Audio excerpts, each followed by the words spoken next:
Hidup TV mempersembahkan Oase Rohani Katolik yang dibawakan oleh para imam Keuskupan Agung Jakarta. Selamat menyaksikan. Salam damai sahabat Oase Rohani Katolik yang terkasih, apa kabar? Jumpa kembali bersama saya Maria Paulina dalam acara kesayangan kita Oase Rohani Katolik. Dan sekarang hati saya penuh dengan sukacita karena di studio sudah hadir bersama saya Romo Bernardus Subroto Mardi Atmojo SJ yang biasa kita sapa dengan nama Romo Mardi. Halo Romo, apa kabar? Selamat bertemu kembali dan juga dengan semua Anda yang hadir dalam batin kita bersama. Sehat selalu. Terima kasih. Iya. Puji Tuhan Romo. Baiklah sahabat Oase Rohani Katolik yang terkasih, marilah sekarang kita awali acara yang penuh berkat ini dengan doa pembuka yang dipimpin oleh Romo Mardi. Marilah berdoa. Dalam nama Bapa dan Putra dan Roh Kudus. Amin. Bapa yang penuh kasih, Nabi Yeremia telah mengajari kami untuk mengarahkan hati kepadamu ya Bapa. Apapun yang dikatakan orang, apapun celaan dan ancaman yang diberikan oleh lingkungan hidup kami. Sebab bersama dengan Nabi Yeremia, kami semua percaya kepadamu. Begitu pula dalam perjanjian baru, kami diajak untuk memusatkan perhatian kepadamu dan mengikuti Yesus Kristus dengan penuh kerendahan hati, karena segala sesuatu kami taruh di tangan-Mu dan bukan di tangan kami. Karuniakanlah roh-Mu, kerendahan hati, dan sekaligus kepercayaan yang sepenuhnya kepadamu dalam Kristus Tuhan dan pengantara kami. Amin. Amin. Dalam nama Bapa dan Putra dan Roh Kudus. Amin. Jangan kau tinggalkan daku, ya Tuhan Allahku. Jangan kau jauhkan dirimu daripadaku. Bergegaslah menolong aku ya Tuhan penyelamatku. Sahabat Oase Rohani Katolik yang terkasih, hari ini Rabu 11 Maret Gereja Katolik berada dalam pekan kedua masa Prapaskah. Bacaan liturgi pada hari ini dari kitab Yeremia bab 18 ayat 18 sampai dengan 20 dilanjutkan dengan bacaan Injil dari Injil Yesus Kristus menurut Matius bab 20 ayat 17 sampai dengan 28. Dan sekarang marilah sama-sama kita membuka Alkitab kita. Saya akan membacakan bacaan yang pertama dari kitab Yeremia bab 18 ayat 18 sampai dengan 20. Para lawan Nabi Yeremia berkata, "Marilah kita mengadakan persepakatan terhadap Yeremia, sebab imam tidak akan kehabisan pengajaran. Orang bijaksana tidak akan kehabisan nasihat, dan nabi tidak akan kehabisan firman. Marilah kita memukul dia dengan bahasanya sendiri, dan jangan memperhatikan setiap perkataannya. Perhatikanlah aku ya Tuhan, dan dengarkanlah suara pengaduanku. Akan dibalaskah kebaikan dengan kejahatan? Mereka telah menggali lubang untuk aku. Ingatlah bahwa aku telah berdiri di hadapanmu dan telah berbicara membela mereka, supaya amarahmu disurutkan dari mereka." Demikianlah sabda Tuhan. Syukur kepada Allah. Sahabat Oase Rohani Katolik yang terkasih, setelah kita mendengarkan bacaan liturgi pada hari ini, bacaan pertama tadi, sekarang kita tanggapi dengan Mazmur tanggapan. Selamatkanlah aku ya Tuhan oleh kasih setiamu. Selamatkanlah aku ya Tuhan oleh kasih setiamu. Engkau akan mengeluarkan aku dari jaring yang dipasang orang terhadap aku. Sebab Engkaulah tempat perlindunganku. Ke dalam tangan-Mu lah kuserahkan nyawaku. Sudilah membebaskan daku ya Tuhan, Allah yang setia. Selamatkanlah aku ya Tuhan oleh kasih setiamu. Sebab aku mendengar banyak orang berbisik-bisik, menghantui aku dari segala penjuru. Mereka bermufakat mencelakakan aku, mereka bermaksud mencabut nyawaku. Selamatkanlah aku ya Tuhan oleh kasih setiamu. Tetapi aku kepadamu ya Tuhan, aku percaya. Aku berkata, Engkaulah Allahku, masa hidupku ada dalam tangan-Mu. Lepaskanlah aku dari tangan musuh-musuhku, dan bebaskanlah dari orang-orang yang mengejarku. Selamatkanlah aku ya Tuhan oleh kasih setiamu. Sahabat Oase Rohani Katolik yang terkasih, sekarang marilah kita satukan hati dan pikiran kita. Romo Mardi akan menyampaikan bacaan Injil dari Injil Yesus Kristus menurut Matius bab 20 ayat 17 sampai dengan 28. Tuhan sertamu. Dan sertamu juga.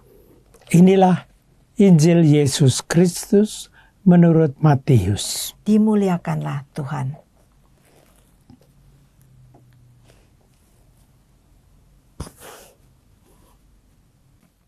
Bab 20 ayat 17 sampai dengan ayat 28.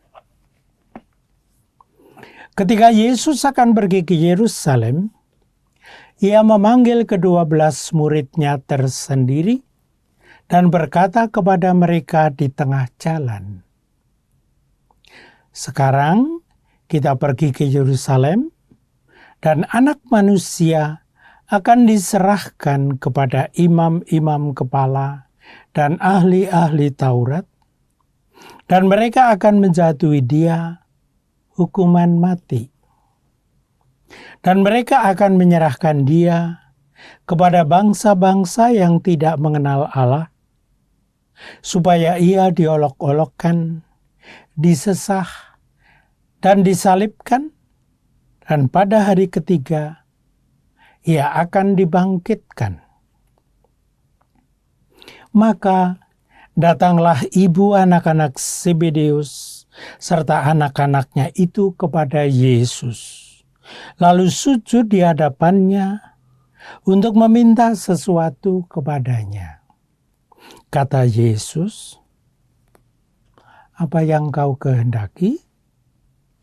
Jawabnya, "Berilah perintah supaya kedua anakku ini boleh duduk kelak di dalam kerajaan-Mu, yang seorang di sebelah kanan-Mu, dan yang seorang lagi di sebelah kiri-Mu." Tetapi Yesus menjawab, katanya, "Kamu tidak tahu apa yang kamu minta. Dapatkah kamu meminum cawan yang harus ku minum?" Kata mereka kepadanya, "Kami dapat."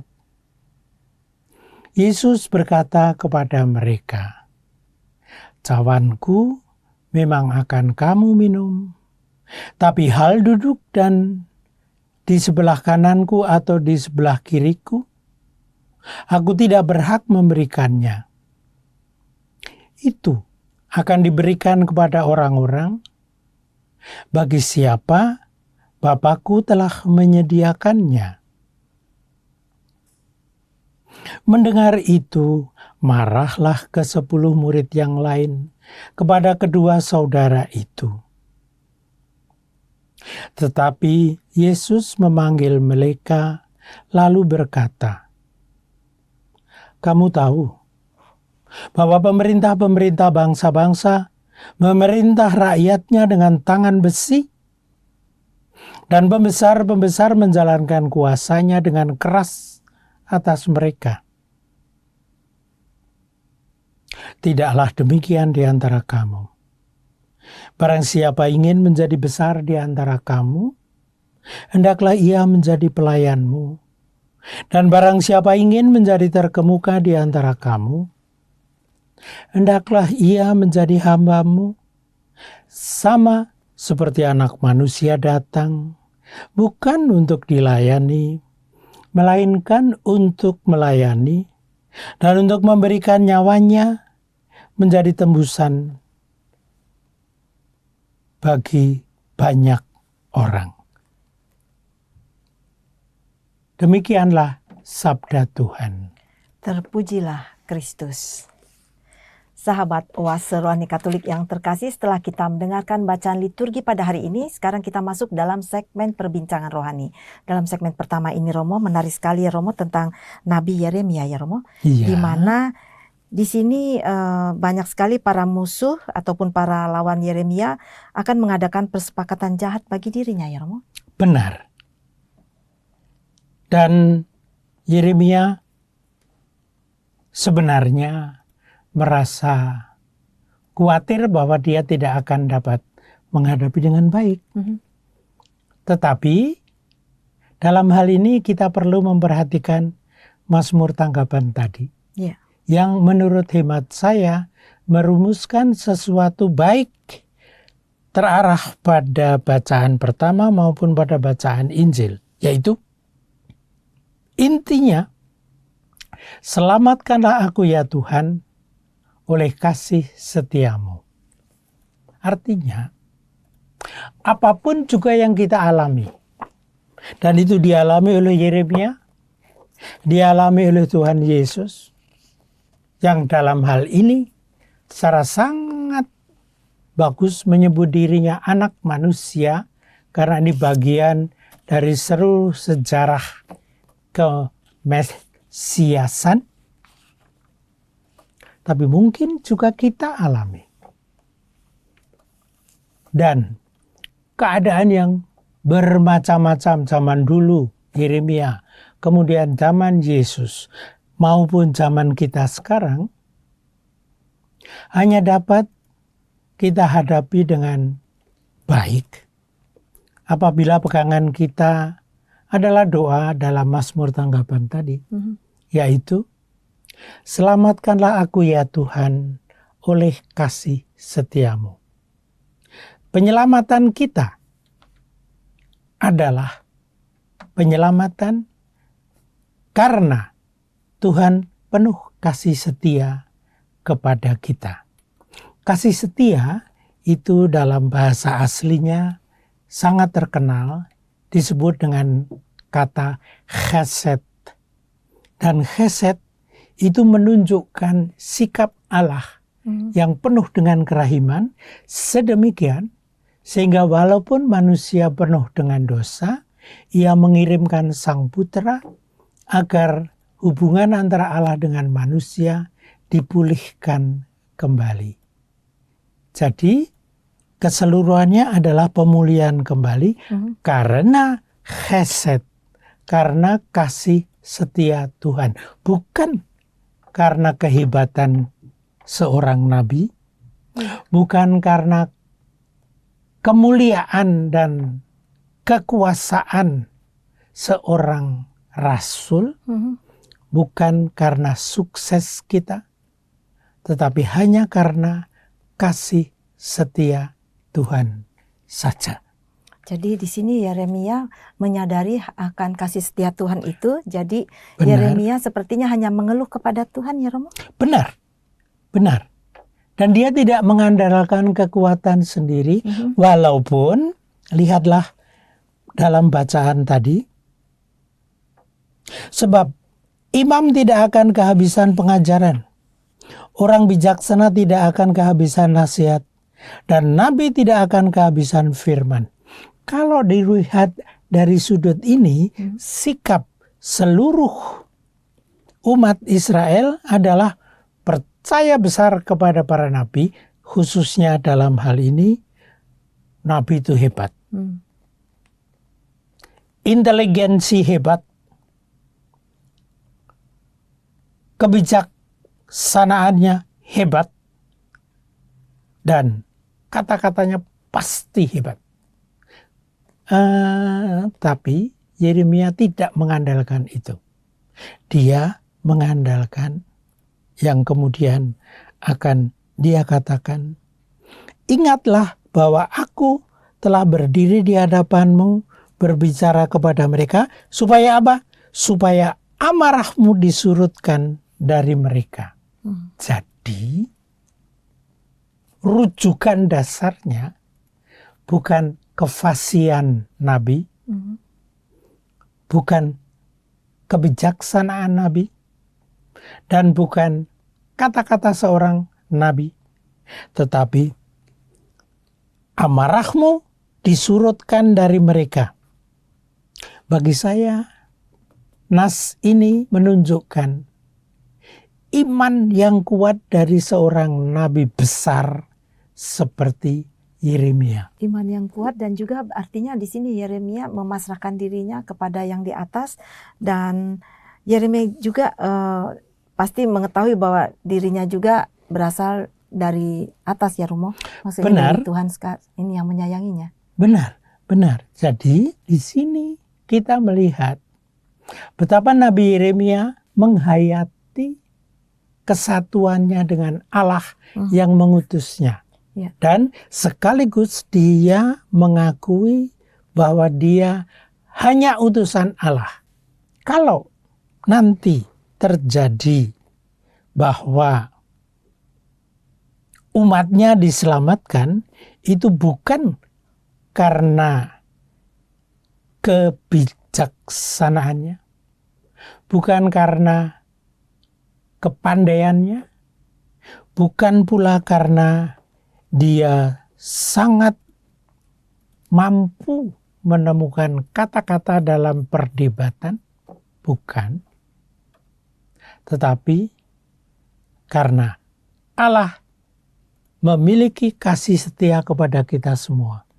Dan ini sudah kelihatan sejak kitab Kejadian, karena begitu terjadi dosa, Allah langsung mengatakan bahwa akan menyelamatkan manusia. Ya. Maka dia mendorong Yeremia untuk mengimani itu. Kasih setia Tuhan pasti menyelamatkan. Nggak bakal meninggalkan umatnya. Dan salah satu dari umatnya adalah Yeremia sendiri. Jadi di sini Nabi Yeremia sangat yakin dan percaya akan janji Tuhan yang akan selalu menyertainya ya Romo?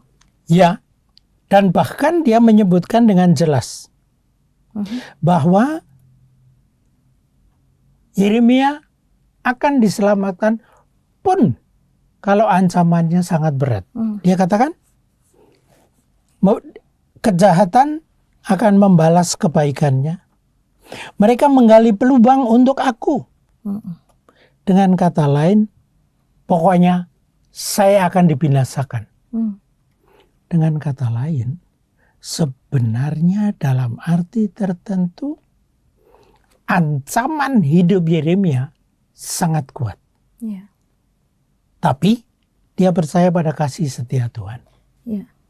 Di sini tadi kalau saya kaitkan dengan Romo tadi bicara bahwa Nabi Yeremia ini dulu, zaman dahulu seorang nabi itu memang benar-benar utusan dari Allah, dan juga bahasanya dan segalanya itu sangat baik begitu Romo ya. Betul. Jadi selalu menyuarakan kebenaran ya Romo. Benar. Nah, dalam hal ini para lawan-lawannya berarti yang bertentangan dengan suara kebenaran itu ya Romo. Benar, namun perlu diperjelas di situ bahwa kalau dikatakan kebenaran, itu berarti bahwa yang betul-betul merupakan pusat dari kebenaran adalah bahwa Allah penuh dengan kasih setia kepada umatnya. Dan itulah yang menyebabkan seluruh sejarah perjanjian lama yang oleh Yeremia ingin dimohon untuk diselamatkan oleh Tuhan. Tapi perhatikan baik-baik. Pada ayat 20 dikatakan, supaya amarahmu disurutkan dari mereka. Artinya apa? dari satu sisi dia meyakini bahwa memang Allah marah kepada lawan-lawannya. Sangat marah. Ya. Betul. Dari sisi lain, kasih setia Allah yang tadi senantiasa diungkapkan oleh Yeremia akan menyurutkan kemarahan itu. Anda, kita, semuanya, saya kira ingat persis apa yang terjadi di salib nanti. Di Golgota, Yesus Kristus, anak manusia, karena nanti akan disebut mengenai anak manusia. Karena dia memang sang putra yang jadi manusia. Maka dia anak manusia sebagaimana dalam perjanjian lama kerap diungkapkan tentang Mesias ini. Di Golgota, Yesus akan mengatakan yang serupa dalam bentuk, ampunilah mereka karena mereka tidak tahu apa yang mereka lakukan. Artinya apa? Di sini sudah bergema sesuatu, bergema secara balik, sesuatu yang nanti diungkapkan oleh sang Mesias. Klop sekali sikap Yeremia dengan sikap sang Mesias yang dinubuatkan oleh Yeremia. Dan bentuknya adalah doa. Perhatikanlah aku ya Tuhan, dan seterusnya. Bukan dengan sombong, bukan dengan kata-kata, oh kami pasti akan memaafkan kamu, dan sebagainya. Bukan. Tapi dengan kerendahan hati mengatakan Allah penuh kasih setia akan menyurutkan kemarahannya kepada orang-orang yang berdosa. Ya. Jadi Yeremia meminta pembalasannya melalui doa ya Romo? Benar. Dan ini sangat penting. Ya. Karena ada kemungkinan, dan itu sangat sering terjadi dalam perjanjian lama, bahwa tokoh-tokoh militer, tokoh-tokoh politis, dan bahkan orang-orang yang sangat dihargai dalam umat Israel, begitu percaya diri dan mengatakan, lihatlah, aku sudah ikut menyelamatkan. Sebentar, penyelamat adalah Allah. Ya. Kasih setia Allah itu yang menyebabkan bahwa umat Allah sampai ke tanah terjanji. Ya. Jadi di sini sikap rendah hati, pasrah, dan jangan ragu-ragu ya Romo ya?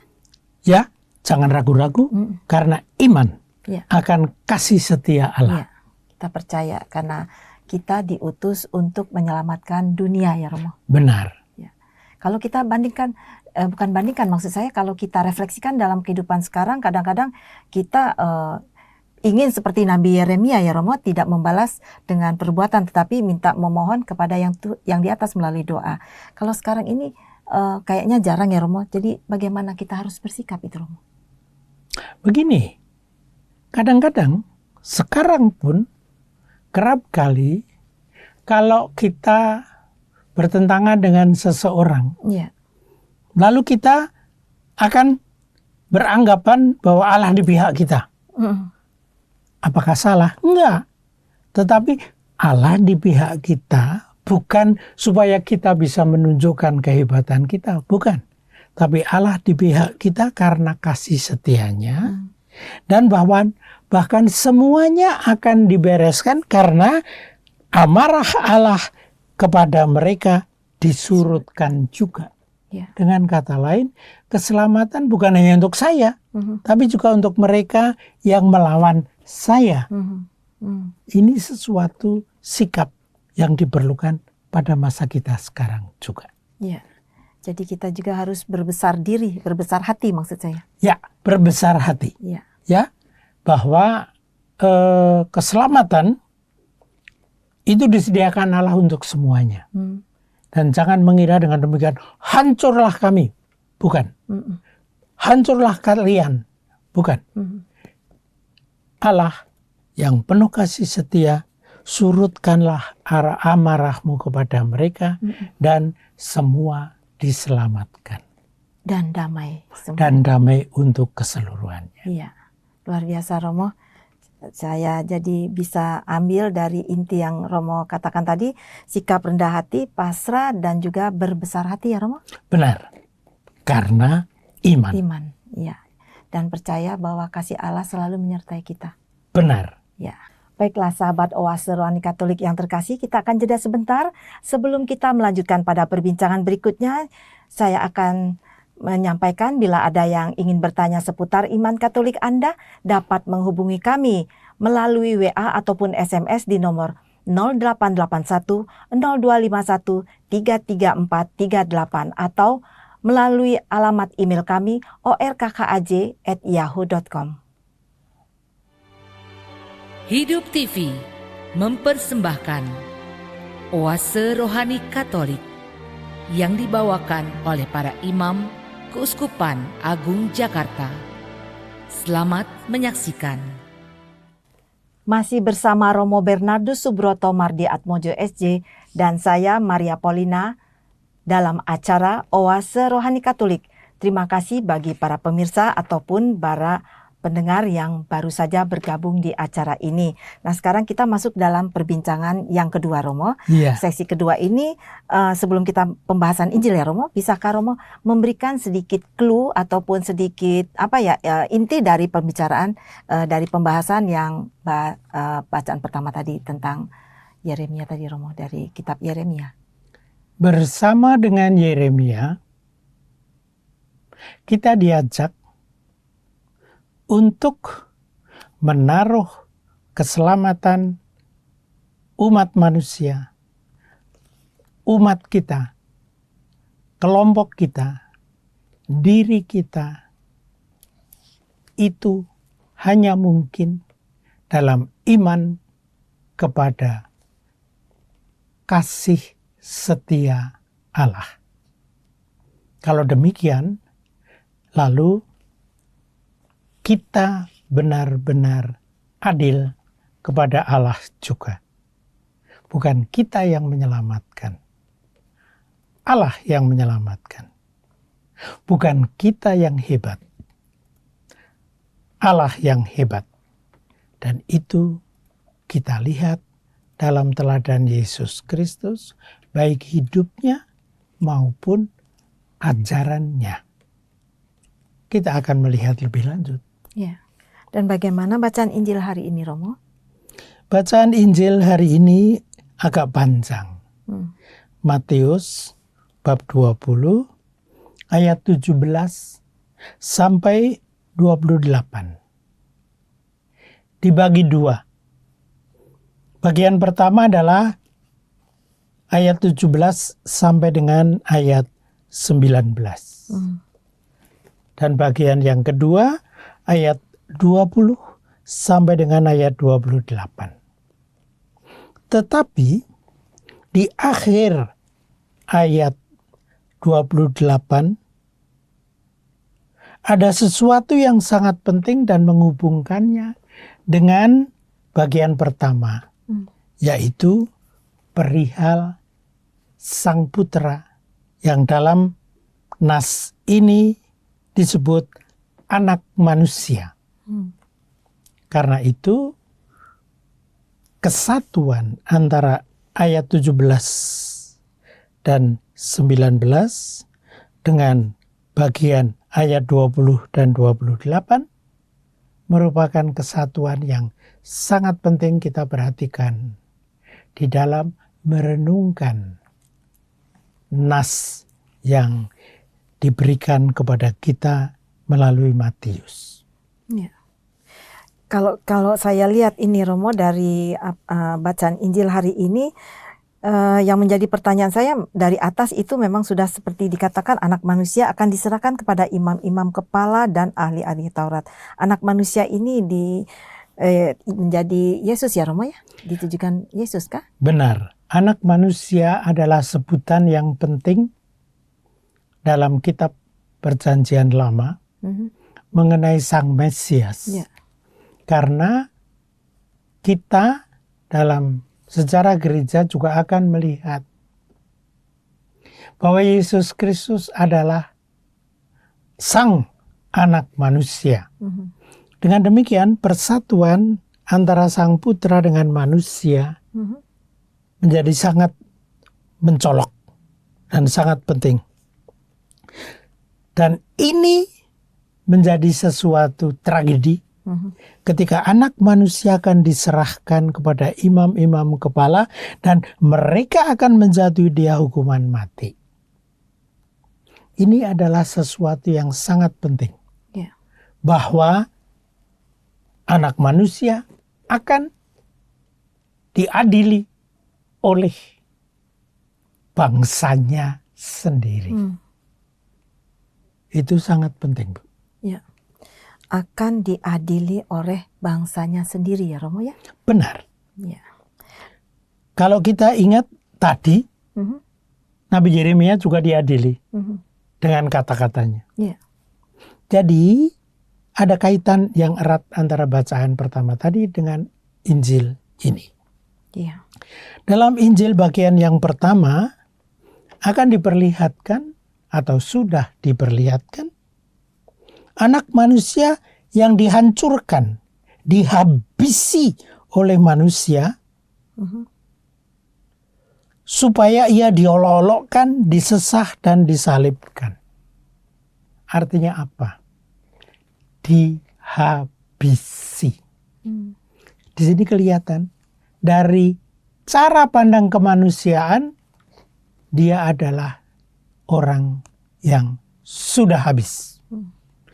Namun bagian akhir dari bacaan pertama menunjukkan sesuatu yang merupakan kekuatan baru, yaitu dan pada hari ketiga ia akan dibangkitkan. Artinya apa? Kebangkitan Tuhan Yesus dalam Paskah yang akan kita rayakan beberapa minggu lagi adalah suatu kebangkitan bukan karena kekuatan manusiawi, bukan karena kehebatan manusiawi, tetapi karena chesed, kasih setia Allah. Pun kalau kelihatannya anak manusia dihabisi. Dan ini persis kontras dengan ayat 20 sampai dengan ayat 28. Yaitu bagaimana Zebedeus dengan tanda ibunya anak-anak Zebedeus bersama dengan anak-anak itu yaitu Yohanes dan Yakobus justru persis mau menggunakan cara-cara manusiawi. Apa itu? KKN. Apa itu KKN? Korupsi, kolusi, dan nepotisme. Persis. Yang pokok di sini kolusi. Si ibu disuruh merayu Tuhan Yesus. Maaf saja. Jangan-jangan kita juga kadang-kadang begitu. Bu, tolong dong doakan kepada Tuhan, kalau ibu yang berdoa pasti akan didengarkan oleh Tuhan. Ibu kan lebih baik kalau berdoa. Persis. Artinya apa? Itu KKN. Dalam hal ini.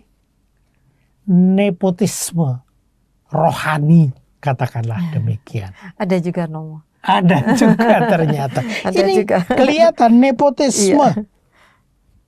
Nepotisme rohani. Kolusi. Dan seterusnya. Iya. Dan cilakanya adalah bahwa Yohanes itu kan dalam Injilnya, yang kita baca tadi Injil Matius loh ya. Tapi dalam Injil Yohanes selalu dia menyebut murid yang dicintai Tuhan. Ya. Ya. Sangat mungkin Tuhan sangat mencintai Yohanes. Betul. Itu tidak berarti bahwa dia tanpa celah. Lihatlah, dia di sini berhadapan dengan Tuhan dengan nepotisme. Ya. Apalagi nepotisme yang kemudian berkaitan dengan cara untuk dekat dengan Tuhan melalui kekuasaan dan melalui kedudukan. Kursi dianggapnya sangat penting. Saudari-saudara sekalian, apa kita tidak sering mencari kursi? Bukan kursi untuk dilempar-lemparkan satu sama lain, tapi kursi dalam arti jabatan. Jangan-jangan kita juga haus jabatan. Dan Tuhan mengatakan dengan sangat jelas, di sini posisi apa yang sebaiknya. Jangan lupa, tadi sudah dikatakan, anak manusia saja dihancurkan. Lah kok Yohanes dan Yakobus justru mau mengunggulkan diri? Minta tolong ibu sih, tapi sebetulnya kan maksudnya, yuk kita ambil kekuasaan. Jadi suatu cara manusiawi untuk memperoleh karunia rohani, yaitu dekat dengan Yesus Kristus, Raja semesta alam. Sebenarnya kalau dia memperhatikan ayat 17-19, tentu saja waktu itu belum tertulis begini, tapi mereka tahu bahwa berkali-kali Tuhan Yesus mengatakan dia akan dibinasakan. Yang menurut hemat saya pantas kita renungkan bersama adalah, kalau sang putra, sang guru kita juga, itu akan dihancurkan. Apa adil kalau kita justru mau duduk enak-enak dalam kekuasaan? Nggak adil. Ya. Itu mungkin sekali merupakan suatu sikap tidak adil kepada Tuhan yang merupakan dasar dari berbagai macam dosa yang lain dari kita. Tadi sudah disebut nepotisme. Yang satunya adalah kolusi. Yang berikutnya adalah korupsi. Anda mau menyangkal bahwa dalam masyarakat kita korupsi, kolusi, dan nepotisme masih ada? Dan Anda yakin dan sadar bahwa kita tidak kadangkala melakukan yang sama? Pak, kita kan teman Pak, terima dong. Pak, kita kan teman Pak, masa sih ditilang? Pak, kita kan teman Pak, ini lamaran saya diterima dong. Para saudari-saudara sekalian, bukankah sering korupsi-korupsi di tempat kita itu melalui nepotisme? Minimal melalui kolusi. Betapa mudah kita tergoda untuk hal seperti itu. Sekarang kita tanya deh, kalau kita mau menjadi anggota pimpinan Dewan Paroki, ada nggak KKN? Jangan-jangan juga ada. Bagaimana? Iya, pasti ada, Romo. Ya itulah. Ya, karena memang kalau dilihat dari mata duniawi, Romo, ya, kedudukan dan kekuasaan itu sangat menentukan, posisi yang sangat menentukan dan menjadi prioritas dalam kehidupan ini sekarang ini, maksud saya. Iya, betul. Walaupun dalam hal Yohanes dan Yakobus dengan bantuan ibunya tadi untuk merayu Yesus, masih ada satu hal positif dibandingkan dengan kita, yaitu, dapatkah kamu minum cawan yang harus kuminum? Dan mereka menjawab, kami dapat. Pertanyaannya, apakah kita berani mengatakan itu juga? Kami dapat membela Yesus Kristus sampai titik darah yang terakhir. Apakah itu akan kita lakukan? Coba sering kita renungkan baik-baik. Kita bisa mengatakan payah ini Yohanes dan Yakobus. Nepotisme, kolusi, untuk korupsi. Maka para murid yang lainnya protes, marah. Sebentar. Apakah mereka marah dengan alasan chesed, kasih setia Allah? Enggak. Dikatakan,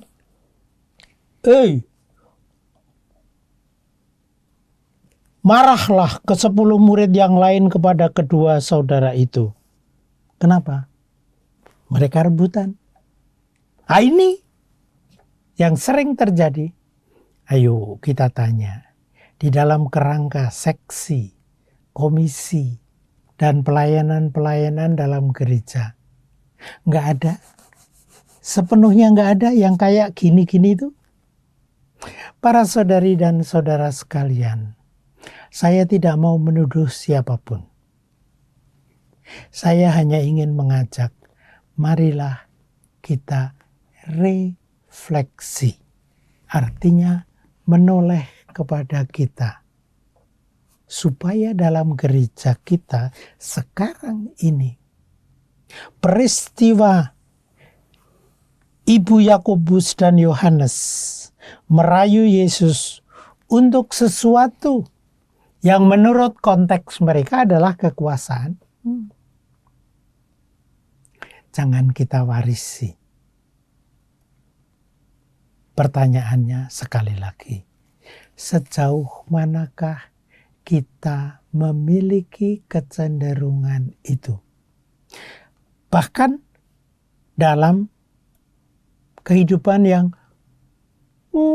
mungkin bisa disebut liturgi, doa, iman, kepercayaan, kegerejaan. Tuhan, saya kan sudah 9 kali novena. Ya udah dong, pasti diselamatkan. Ntar dulu, itu juga semacam NKK, model Apa itu, liturgis. NKK. Tadi KKN, bukan NKK. Iya, KKN Romo. Tapi boleh juga Iya. nepotisme, Korupsi dan korupsi, kolusi. dan kolusi. Dibalik ya Romo. Iya. Iya. Karena kerap kali nepotisme yang mulai mencolok. Iya. Kamu anakku, kamu nggak mau mencoba untuk maju menjadi wakil ketua Dewan Paroki? Pasti bisa. Apakah kita tidak pernah memiliki semacam hasrat begitu? Kamu kan bisa, masa Papa dulu kan ketua Mesdinar, masa kamu nggak bisa sih jadi ketua Mesdinar? Apakah ini bukan semacam itu? Iya. Kamu nggak mau jadi pemimpin OMK karena Bapak dulu menjadi pemimpin OMK. Maksud saya adalah, apakah salah menjadi pemimpin OMK? Enggak. Apakah salah menjadi pemimpin Mesdinar? Enggak. Tapi karena itu menjadi pemimpin Mesdinar, itu lalu berbeda. Karena lalu alasannya adalah alasan nepotisme. Tapi Romo, kalau misalnya anaknya juga punya motivasi yang benar untuk menjadi misalnya ketua OMK, kan nggak ada salahnya juga Romo. Sangat bagus. Iya. Sangat bagus. Sekali lagi, atas dasar chesed, kasih setia Tuhan. Iya. Artinya begini, tentu saja saya belajar dari Papa. Tentu saja saya belajar dari Mama sehingga dapat menjadi ketua wanita Katolik. Tentu saja. Iya. Tapi alasannya bukan karena itu nepotisme, tetapi karena saya merasa betapa Allah setia kepada keluarga kita. Betapa Tuhan begitu setia kepada saya yang perlahan-lahan belajar mengenal Tuhan, mengenal gereja dan sebagainya. Sekali lagi, saya kira semua dari kita akan gembira sekali untuk menjawab Ibu tadi, kalau banyak orang muda yang rela bekerja, menjadi relawan, relawati untuk umat secara luas, masyarakat secara luas, khususnya untuk dewan paroki dan sebagainya. Sangat bagus. Saya berharap akan lebih banyak lagi. Tapi alasannya adalah karena Allah penuh kasih dan setia kepada kita. Bukan karena relasi bapak dan anak. Bukan karena sahabat A dan sahabat B. Apalagi karena ada hasil dari proyek. Nah, itu KKN betul-betul. Ya kan? Korupsi, kolusi, nepotisme. Cilakanya, seberapa sering kadang-kadang kita menemukan peristiwa yang mirip dengan itu dalam keuskupan dan dalam paroki-paroki kita. Saya tidak menuduh siapapun, tetapi sifat Ibu Yohanes dan Yakobus beserta Yakobus dan Yohanesnya bukan sesuatu yang dibuat-buat. Tapi itu adalah sesuatu yang sangat mungkin ada dalam diri kita. Sekali lagi, saya tidak ingin menuduh siapapun. Tapi marilah kita terus terang. Apakah kita lebih baik dari Yohanes dan Yakobus? Apakah kita lebih baik dari Nyonya Zebedeus? Syukur kalau kita lebih baik. Tapi marilah kita mohon agar supaya kita senantiasa menjernihkan motivasi pelayanan kita. Yaitu karena kasih setia Allah. Sebab pada ayat 25 Yesus mengatakan dengan terus terang, kamu tahu bahwa pemerintah bangsa-bangsa memerintah rakyatnya dengan tangan besi dan seterusnya. Dan Yesus mengatakan, jangan demikian di antara kamu. Barang siapa ingin menjadi besar di antara kamu, hendaklah ia menjadi pelayanmu. Saya sangat mengagumi seorang uskup yang dalam pegangannya mengatakan melayani. Dan saya sangat menganjurkan agar supaya keluarga-keluarga kita mendorong pribadi-pribadi kita dan menyemangati lingkungan kita serta seluruh umat dan anggota Dewan Paroki seringkali menyanyikan lagu yang mengandung kata-kata pelayanan. Kita mempunyai lagu itu yang sangat bagus. Bahwa panggilan kita adalah melayani. Saudari-saudara sekalian, ini bukan karena kata-kata itu hebat dan bagus. Dan itu ada juga dalam kantor di Republik kita. Kami ingin melayani. Betul. Tapi kita mempunyai pegangan Yesus Kristus yang mengatakan, barang siapa ingin menjadi besar di antara kamu, hendaklah ia menjadi pelayanmu. Dan barang siapa ingin menjadi terkemuka di antara kamu, hendaklah ia menjadi hambamu. Para saudari-saudara sekalian, itu pegangan kita.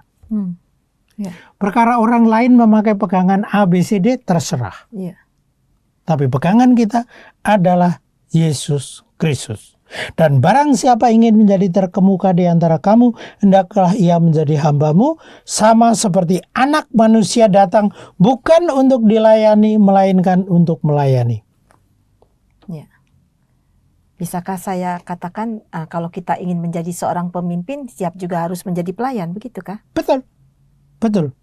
Tapi sekali lagi, rujukannya bukan pada buku A, buku B, bukan pada teori A, teori B, bukan pada partai A, partai B, bukan. Pegangannya adalah ayat 28. Seperti Anak Manusia datang bukan untuk dilayani, melainkan untuk melayani. Bahkan ada sesuatu yang lebih. Dan itu kerap kali tidak dilakukan oleh pemimpin politik, atau oleh pemimpin ekonomi, atau oleh pemimpin budaya manapun juga. Apa itu? Bagian akhir dari ayat 28 mengatakannya. Untuk memberikan nyawanya menjadi tebusan bagi banyak orang.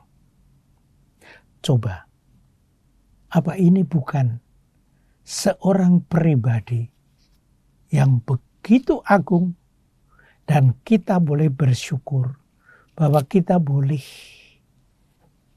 menjadi pesertanya di dalam pelayanan umat.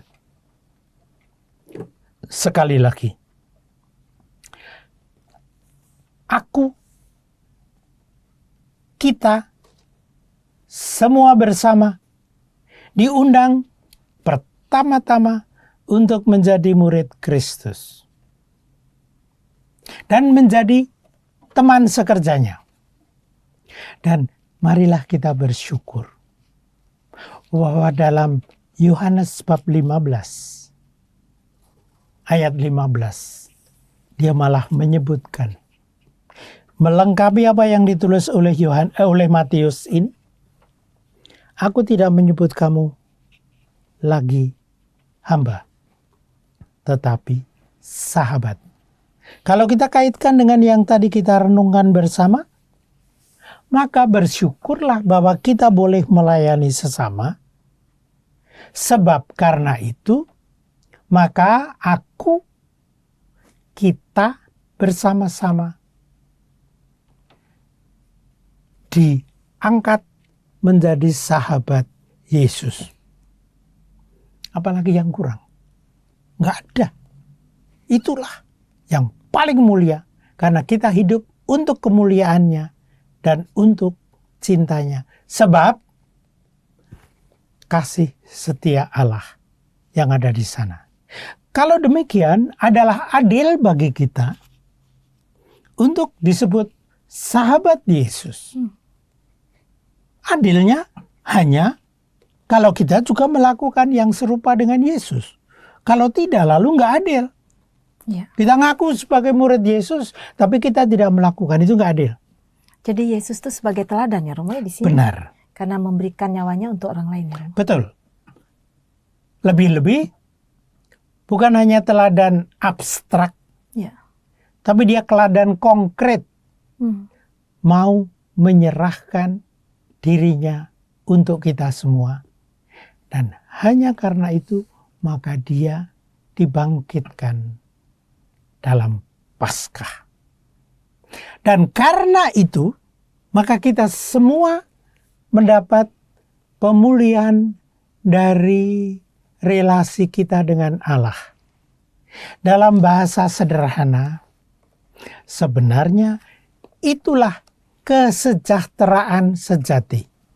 Bukan hanya kesejahteraan ekonomi, bukan hanya kesejahteraan politis, bukan hanya kesejahteraan hati, bukan hanya kesejahteraan dari pekerjaan-pekerjaan kita, enggak.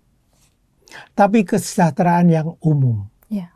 Yang mencakup seluruh kehidupan kita, baik perseorangan maupun komuniter. Dengan demikian, hanya kesejahteraan semacam itu yang menjadi rujukan kita. Tapi itu hanya baik, hanya kena. Kalau kita adil dalam bertindak. Sebab apa? Adil, Yesus sudah menderita, maka kita juga siap untuk menderita. Yesus sudah menjadi pelayan, maka kita siap untuk menjadi pelayan.